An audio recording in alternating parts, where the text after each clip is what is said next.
Check test, 1, 2. JonnyPink. JonnyPink. JonnyPink. This is a video about this Laowa 100mm f2.8.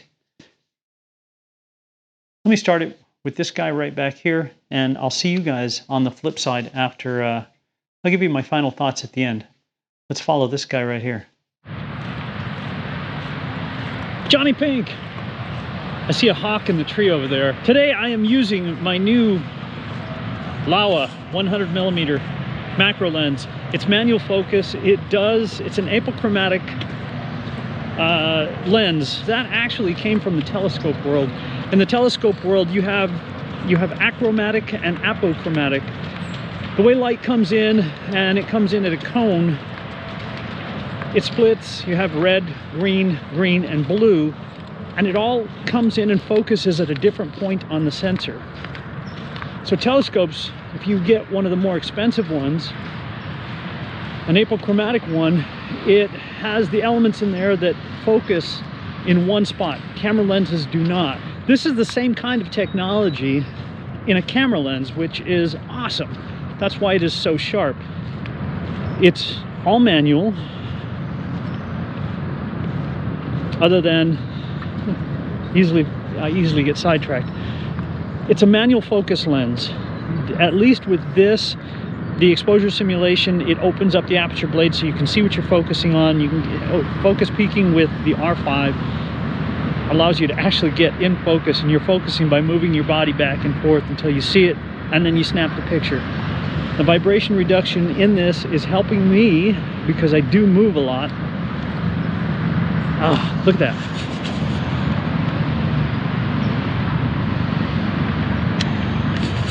I love being out here.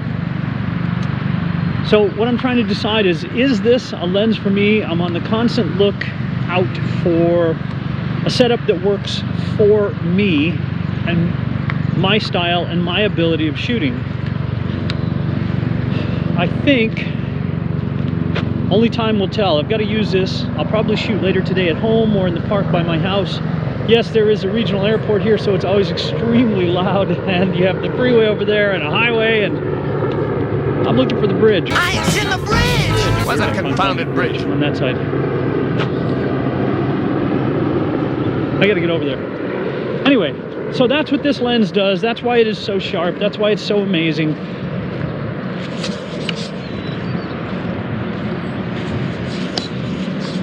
Those aren't pelicans, they're pelicans. Oh man, lots of birds.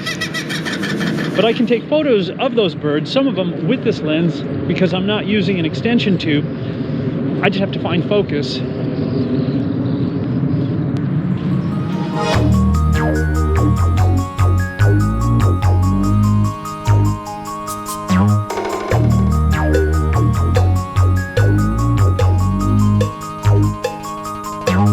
Just for reference on that photo, I'm shooting at a 2:1 on that little leaf, and with the sensor in this R5, I'm sure when I get home it's gonna just blow my mind up.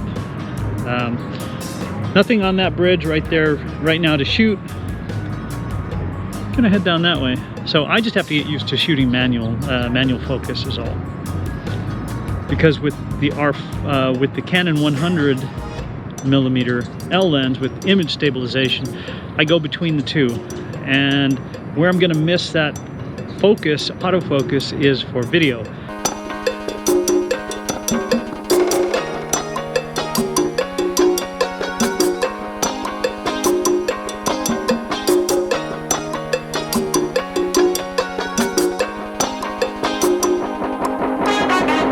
Just something I have to get used to, but I do go between the two on the other. So okay, I'm going to go this way on this path. This way.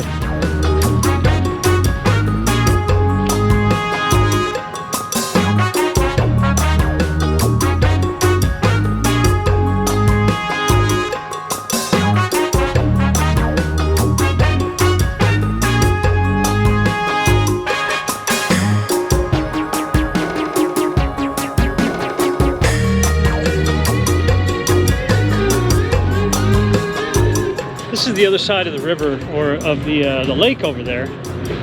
I'm walking towards the bridge. Where's that confounded bridge? On that side over there.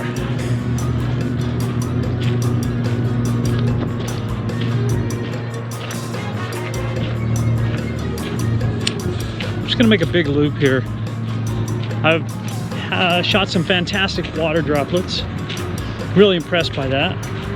Realized that it's all my technique to make these wonderful shots. I'm not really changing my settings. I think I'm at an F9. ISO is set at 100 on the M50. I keep it at 200. Shutter speed today is 200 on the M50. I usually have it at about 125 or 160. And it tends to stay that way for the most part. I've been adjusting my flash to make sure I don't have any blown out highlights in the little tiny spots. But being able to fill this entire sensor on the R5, every time I pick this camera up, I'm just more and more blown away by it. It's just a phenomenal camera. I think you could put a shoestring on it, it would still take an amazing photo. Okay, going this way.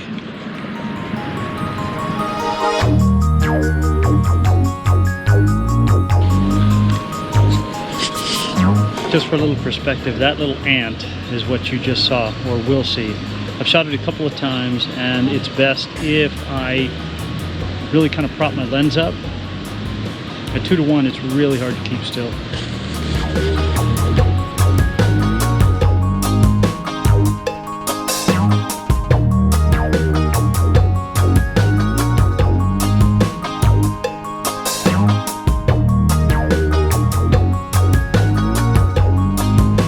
Heading back to the car. I saw no spiders today, only one exoskeleton from molt, and a couple of ants, some dew. I'll tell you, you can shoot a lot of stuff with a 100mm lens. I have a video, I'll link it up over my left shoulder here. I forgot that I had one, and back in the old DSLR days, so it was back a year ago or so. And I went out shooting with it just to see what I could get, and I was really impressed. Remember, some of the photos that you get, most of the photos you get, will be the photographer behind the lens. Gear plays into it, I think. I really do. Some of the photos I get are because of the gear, not because of me. But it all plays into it. I'm gonna go home and take a couple more shots. I'm gonna edit all these up, and I'll talk to you guys from the couch. As a couch potato. Later tonight or tomorrow night, you won't know how long it takes because you'll just see me sitting on the couch at the end of the video. All right, my car's way over there.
JonnyPink, man, if you made it this far, please give it a thumbs up.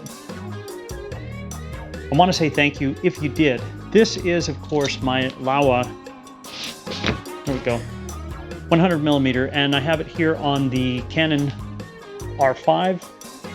What I was using, and I still use, and is still attached to my M50, is the Canon 100mm macro. It's a 1:1, and it has vibration reduction or image stabilization. It's a phenomenal lens. It really, really is. And of course, it has autofocus. Now, the Laowa does not have autofocus, and it does not have vibration reduction or image stabilization. Using the focus peaking inside the camera, I have mine set to red. I like red. it's really easy to tell what's in focus. This particular one that I got is the Canon EF. If you were to get one, I would suggest that you get the Canon EF version and adapt it to your camera because it has active aperture blades. So when you go to focus, it opens those aperture blades all the way for you. You can see what you're focusing on. And then when you push the shutter button, it closes to the aperture that you have set. And as I said, I think I had most of these set at f10. You don't change your settings a lot unless you're blowing out highlights. And I do check it every now and again, but not probably as often as I should. It is an amazingly sharp lens, as I said at the very beginning. And the reason that it is in place of some of the camera lenses is because it is apochromatic or apochromatic. It's designed in such a way like a telescope so that all the light hits almost in one spot. One thing I did notice as I was editing the photos is the color. It's brighter in some ways. It doesn't have the same depth and rich color that I get from a Canon lens. I know it sounds funny and it sounds like maybe I'm not quite right, but to me, photography is about color, the depth of color that you get, the richness. Canon has an amazingly beautiful, beautiful color. Now, maybe that was because I didn't really change the settings like I would for an actual photograph. I was just kind of trying to find focus and pushing the shutter button. I wasn't spending a lot of effort on it because that wasn't what I was there to do.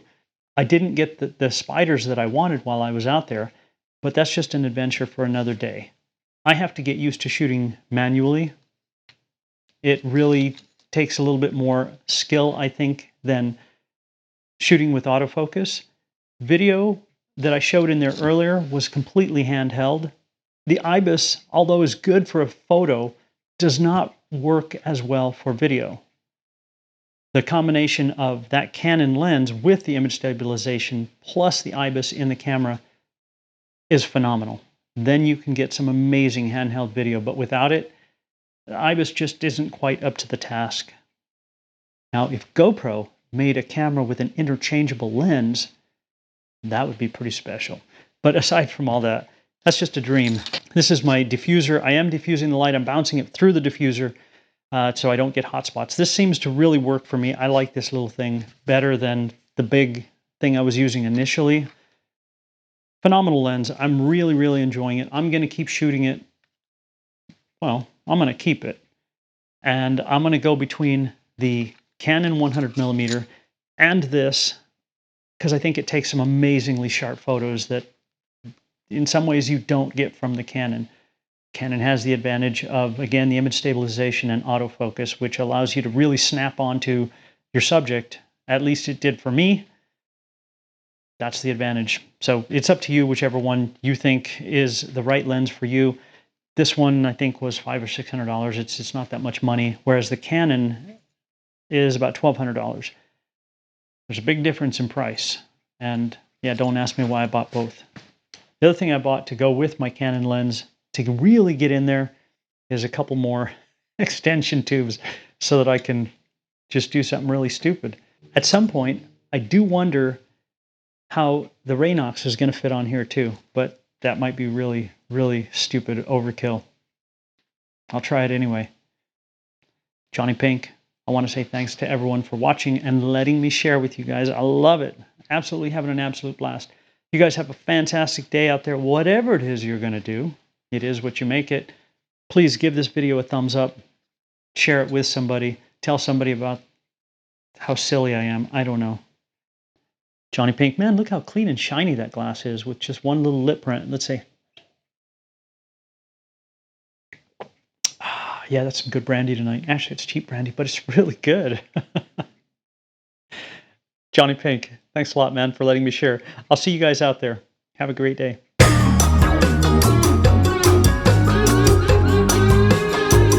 And go.